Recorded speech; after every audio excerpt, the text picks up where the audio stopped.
Hey guys, it's me, Allow, back again with another reaction, and with a bit of a different one. So, I'm not sure if you remember, but Daylight Twinkle a few months ago did a video which he entitled "The Trains of My Little Ponies," and he said during that video that he had quite a few inspirations for that video, and one of them was the video I'm reacting to today, which is called "The Trains of Sonic" by Amtrak Guy 365.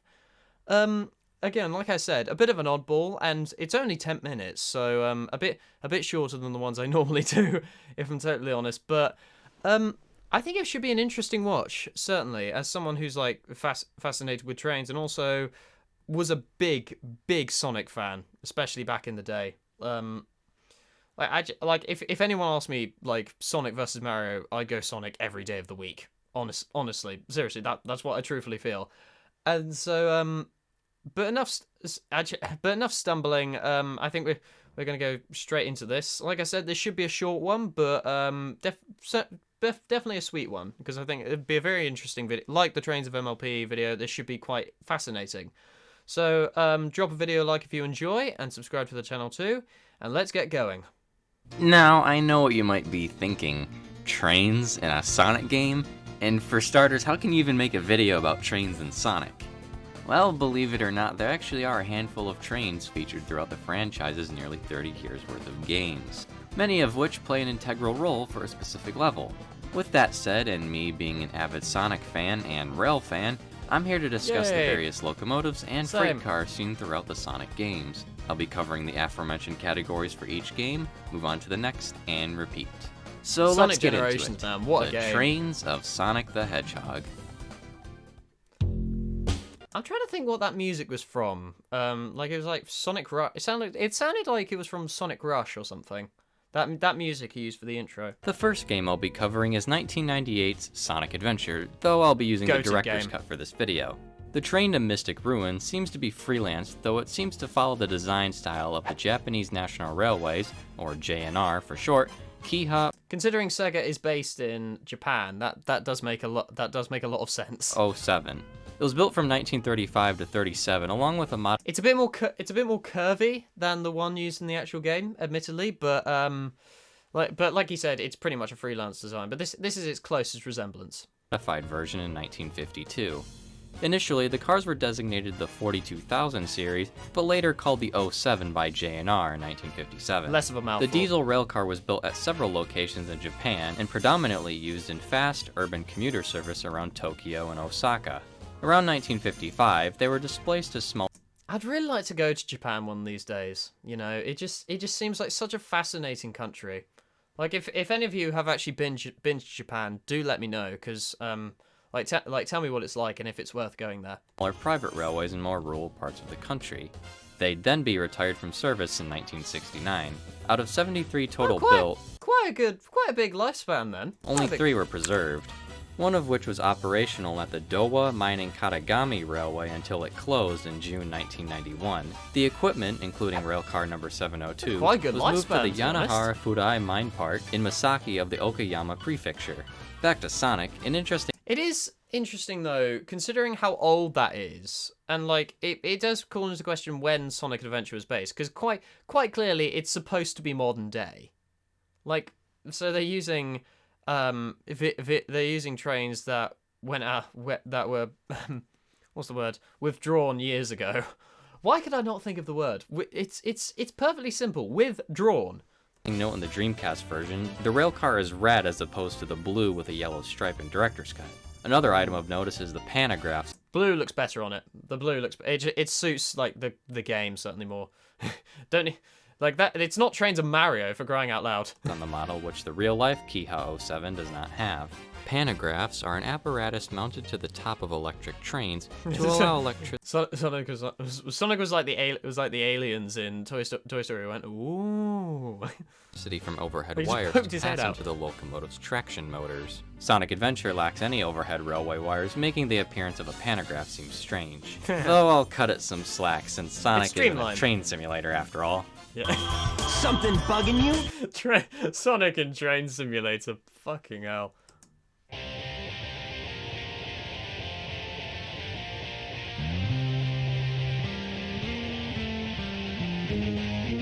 Moving on to Sonic Adventure 2 in That's City the Metal Harbor theme, isn't it? Yeah, I'm pretty Escape, sure. we find this cable car. With City Escape being based on San Francisco, California, it only makes sense that cars based on those seen in the real-life Trains city. of MLP. Cable car service in the city began in 1873, and the cars move using cables implanted in a trench within the streets. A central powerhouse produces electricity, which drives large wheels in the powerhouse to pull the cables. Each cable car is latched onto the cable in the street and gets pulled along the rails. A gripman uses a lever to tighten or loosen the grip on the cable and then can use the brakes to speed up, slow down, or stop the car where necessary. That's so cool. The cars seen in-game appear to be based on those used on the Powell to Hyde Street line. That's Most a very cars close for the line were built resemblance. between the late 1880s and That's uncanny. mid-1890s. Since then, though, they've gone under extensive rebuilds, and some all-new cars were built between the 1960s and 90s to replace some of the original aging cars. While relatively new compared to the originals, they still retain a vintage design. Also seen in City Escape are these large wooden circles. This is a turntable used to turn the cable cars around at the end of the line. Later on in the game at Pumpkin Hill, there's a ghost train with a pumpkin face. There's really no basis for it since it's a pretty cartoonish looking train, though if you really wanted a comparison, it does somewhat resemble locomotive number 1 of the narrow gauge Kiso Forest Railway. Used to haul passengers and logs, it was I'd like to know if that's actually a thing. If someone goes to trains at Disney, surely that must be a thing. If not, that's something for me to do, actually. Video idea, anyone? built in 1916 and now resides at the Akazawa Forest Railway. Another game not safe from train fever is Sonic Riders Zero Gravity. Sonic Riders, really? That has trains in it. Megalo Station has a futuristic hovering train speeding around overhead. While the train is pretty futuristic looking, it does bear some resemblance to the German maglev that was tested and later cancelled at the Emsland test facility. Isn't it being, I think the maglev, it's been approved. I think it's running now in China, I think.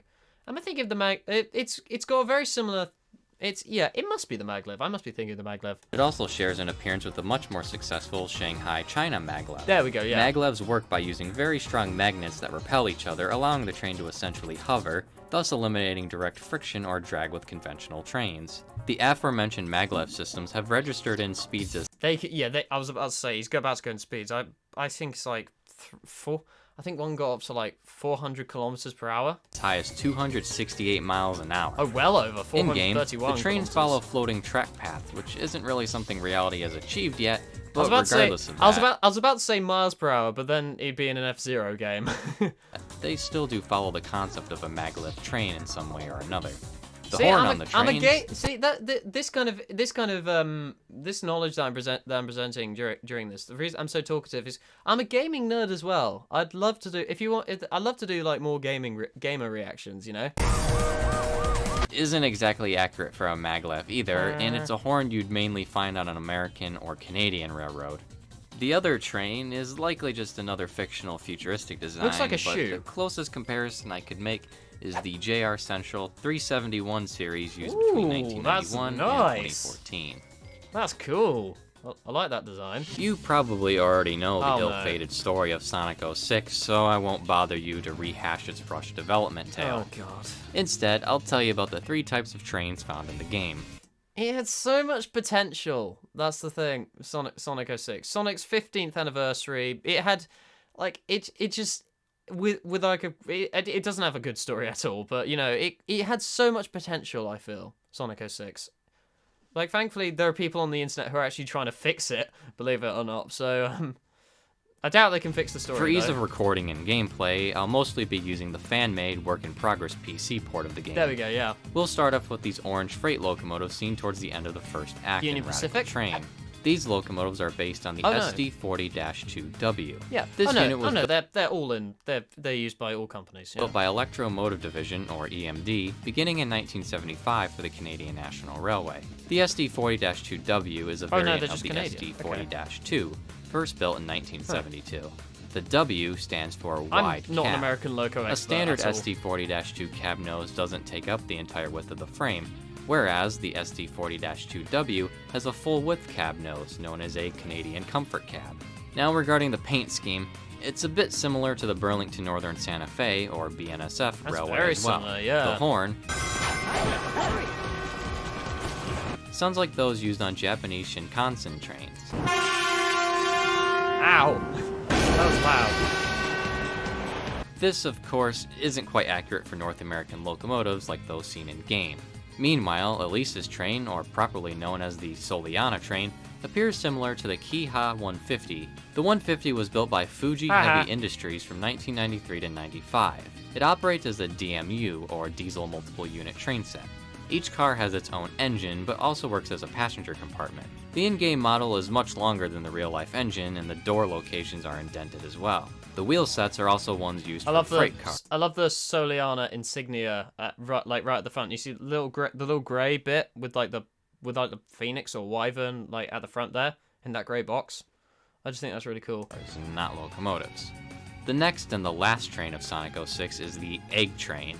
This is quite the futuristic and streamlined looking train, but it does take some inspiration from the Pennsylvania Railroad's S1 locomotive. This locomotive was an experimental design by Art Deco era industrial designer Raymond Loewy. I was about to say, wasn't that Caitlin's design? Connor and Caitlin's design from the CGI series? I think it is. It was built in January 1939 for the Pennsylvania Railroad using a unique wheel arrangement known as a 6-4-4-6. 6 pilot wheels up front, 2 sets of 4 driving wheels in the middle, and 6 trailing wheels. At 140 feet, 2.5 inches, and 1,060,010 pounds, it was the longest and heaviest rigid frame steam locomotive ever built. It was designed for passenger trains running at just over 100 miles an hour. However, 1 million pounds, and well, we don't really do pounds in my country, but 1 million pounds, and it can go at 100 miles per hour. That's frightening. I'm sorry. I'm a fan of trains, but that's quite frightening. Just this engine had its fair share of issues. As revenue runs were conducted between Chicago, Illinois, and New York City, it was revealed that its massive size made it impossible to navigate some of the clearances on the Pennsylvania Railroad system. In its final years of service leading up to 1946, that's a beautiful image there. Just a silhouette against the snow. That's very nice. It was restricted to a main line between Chicago and Crestline, Ohio. It would be scrapped in 1949 as the only one ever built. The Sonic 06 model shares the large streamlined nose features and relatively flat top of the locomotive. Other than that, it's kind of its own thing and own design, really. Moving on to rolling stock, or in other words, freight cars, the flat cars that the locomotives are pulling seem to be of typical American design. In the PC port of the game, intermodal containers have been added to them. This is a practice more commonly seen in Europe and Asia, though isn't unheard of in the United States. Containers are usually loaded in what's known as a well car in the United States and Canada. Sonic Generations revisits City Escape, and in that case, revisits the San Francisco cable car. I'm sorry, I just got such nostalgia vibes from the City Escape theme. That is just such a banging tune. Let me know if you'd like me to do a cover of that, actually. Because I've been big on my covers recently, so let me know if you want me to do a cover, because I'd love to do covers of Sonic songs. HD.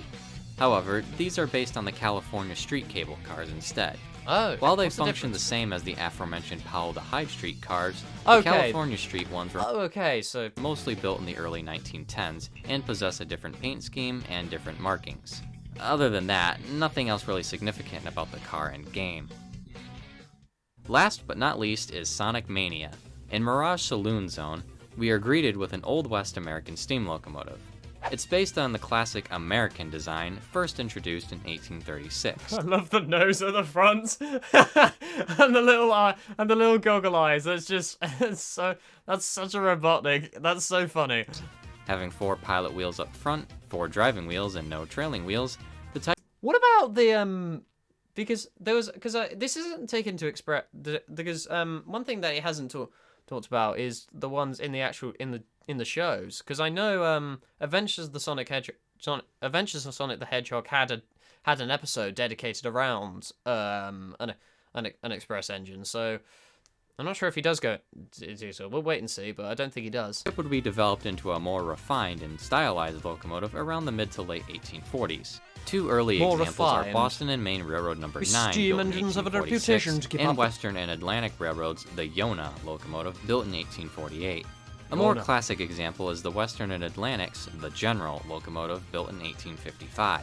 The notable and large smokestack was needed to catch the sparks created from early steam locomotives burning wood instead of coal or oil.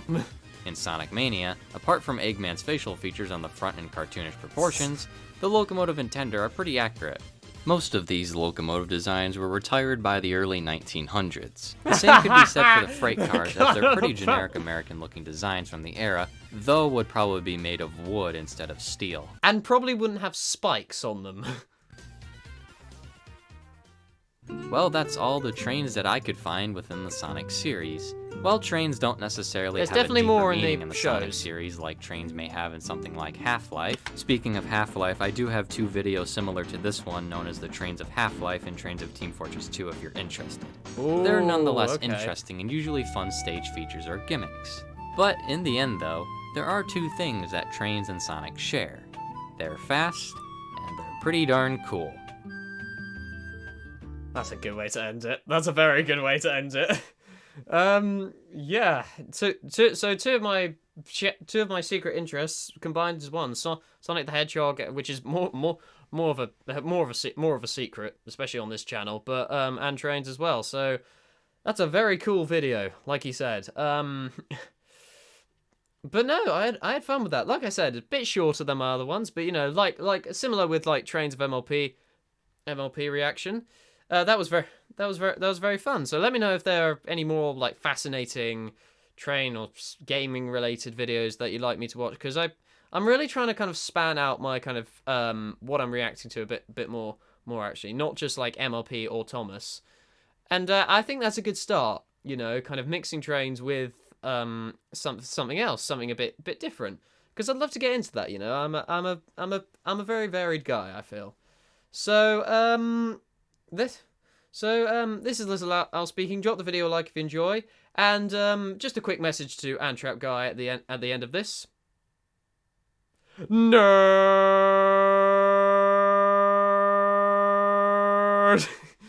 See you guys next time.